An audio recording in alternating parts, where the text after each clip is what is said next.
Fancy garment and kids mall, Ayesha Nagar police station के सामने, हजारखोली, मालेगांव।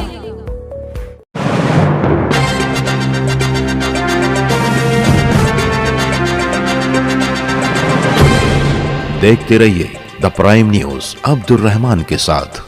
आज सुबह 8 बजे के करीब सप्तशृंगीगढ़ से सुबह 5 बजे शिरपुर के लिए रवाना हुई बस MH20 BL 1594 ने मालेगांव शहर के करीबी देहात मुक्सा फाटे पर रास्ते से मोटरसाइकिल से गुजर रहे 65 साल बुजुर्ग सीताराम उत्तम सूर्यवंशी और उनकी 2 पोतियों रिया और मंजू को बेकाबू रफ्तार से बुरी तरीके से कुचल दिया। ये हादसा इतना दर्दनाक था कि दादा और उनकी एक पोती की जगह पर ही मौत वाक़ हो गई, जबकि दूसरी को बुरी तरीके से जख्मी हालत में एक निजी हॉस्पिटल में दाखिल किया गया, जहां उसकी हालत नाजुक बताई जा रही है। इधर हादसे के बाद मुक्सा देहात और आसपास के लोगों ने एहतजाजन नेशनल हाईवे नंबर 3 को बुरी तरीके से जाम कर दिया। ये मुजाहरा तकरीबन 11 बजे सुबह तक जारी रहा और तकरीबन 3 घंटे मुंबई आगरा हाईवे बुरी तरीके से जाम रहा। इस दर्दनाक हादसे को लेकर लोग बुरी तरीके से सदमे में हैं और शदीद गम और गुस्से का इजहार कर रहे हैं और लापरवाह ड्राइवर पर सख्त कार्रवाई का मुतालबा किया जा रहा है। बस के अगले हिस्से में अगले पहिए में साफ देखा जा सकता है कि मोटरसाइकिल बुरी तरीके से फंसी हुई है।